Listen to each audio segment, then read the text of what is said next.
Football বিশ্বকাপে বড় দলগুলোর মধ্যে সর্বপ্রথম দল ঘোষণা করলেন ইউরোপের পরাশক্তি ফ্রান্স।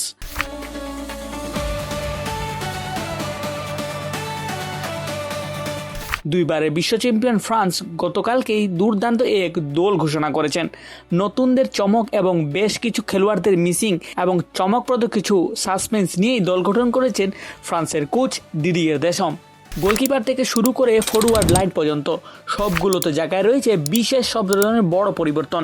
বেশ বড় বড় খেলোয়াড় বাদও পড়েছেন এই তালিকা থেকে, যারা 2022 বিশ্বকাপে মাঠ কাঁপিয়েছেন কিংবা স্ট্রাইকার পজিশনে দুর্দান্ত গোল করেছেন। সেই স্ট্রাইকার বা মিডফিল্ডারগুলো এখন নেই 2026 বিশ্বকাপে ফ্রান্সের স্কোয়াডে।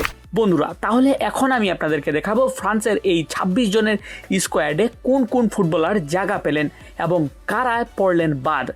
প্রথমে শুরু করা যাক গোলকিপার পজিশন দিয়ে। ফ্রান্সের এই দলে রয়েছেন 3 জন গোলকিপার। তারা হলেন মাইক মেইনগেন, ব্রিস সাম্বা এবং রিসার।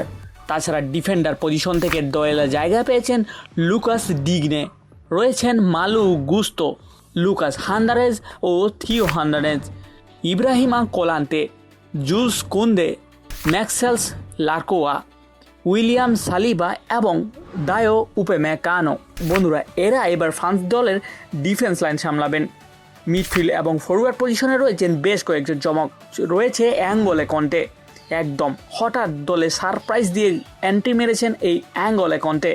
রয়েছেন ম্যানু কোনায়ে, রয়েছেন আদ্রিয়ান রাবিও, রয়েছেন চুয়ামেনি, রয়েছেন অ্যামেরি এক্স লিউস, বারকোলা, রায়ান চেকলি, ওসমান দেমবেলে, দেজিয়ে দুয়ে, রয়েছেন ফিলিপ মাতেতা, রয়েছেন কিলিয়ান এমবাপে, মাইকেল অলিসে এবং মার্কুস থুরান। 2018 বিশ্বকাপ চ্যাম্পিয়ন, তারপর 2022 বিশ্বকাপেও ফাইনাল খেলা এই বিশ্বকাপ চ্যাম্পিয়ন দলের বেশ কয়েকজন খেলোয়াড়ের পরিবর্তন রয়েছে। দলটিকে মিস করতে যাচ্ছেন 2022 বিশ্বকাপের শেষ মুহূর্তে এক চূড়ান্ত সুযোগ মিস করা কুলুমুলানিকে, এবং আরও মিস করতে যাচ্ছেন এই দলের অন্যতম সেরা কয়েকজন তারকা, যেমন অ্যান্টোনিও গ্রিজম্যান, কোমানের মতো তারকা রয়ে আরও মিস করছেন এদুয়ার্দো কামাভিঙ্গাকে।